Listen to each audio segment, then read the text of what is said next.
So the next thing that I want to do now is draw your attention to this tab over here on the left, which you can collapse and open like this.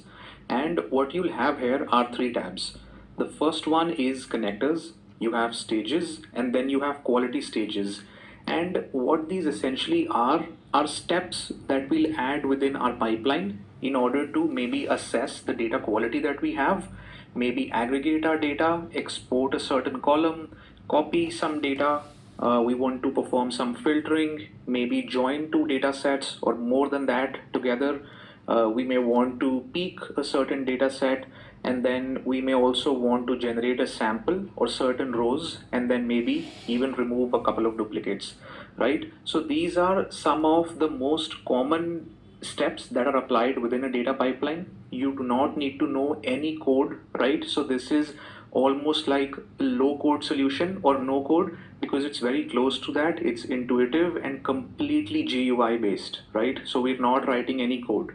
What we can do before we jump into the flow itself is we can go to settings, and then you can set your save frequency to save changes automatically. And then if you go to the compile settings, this is how this flow is compiled and where its raw data is processed during runtime. So I like to keep it towards extract, transform, and then load. What that means is that it will extract raw data from a source, it will transform that in your chosen environment. So we have chosen the IBM cloud, and then it will load the processed data to a target. We also have TETL, which is called push down to source. So you can push your transformation logic and then perform as much work as possible that your transformation logic has been applied, but before even you extract the data, right? And then you have ELT, extract, load, and then transform. So you will basically push the transformation logic a little bit back and towards the server itself, and then you want to perform as much work as possible as soon as you start loading your data. So we'll just simply keep it to ETL in order to avoid any complexity. And then you also have run and message handlers. If you go to run, you can change this to the large version so that you have a little bit of extra compute capacity. And since we are on the free version itself, there is nothing to worry about.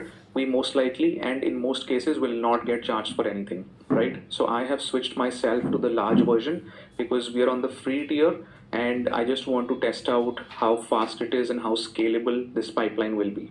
So once you're done, go ahead and hit save. It will take a couple of seconds and then save those changes.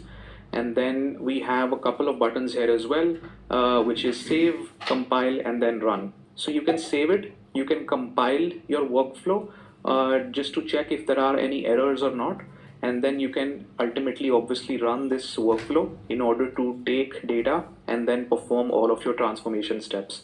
We can also add a couple of comments or annotations throughout our workflow to make it a little bit more readable, which is considered a best practice no matter what ETL tool you are using.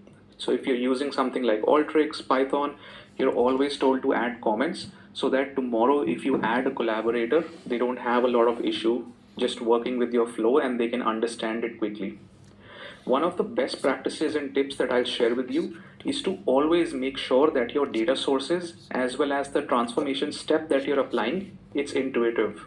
If I'm just reading this, it's basically showing me that it's a DB2 table and it's called mortgage applicants, and this one is mortgage applications. So it's not that bad. It could be a little bit cleaner, but at least it's giving me an idea that this table contains the applications and this table contains the data about the applicants, right? And then ultimately these two tables are being joined.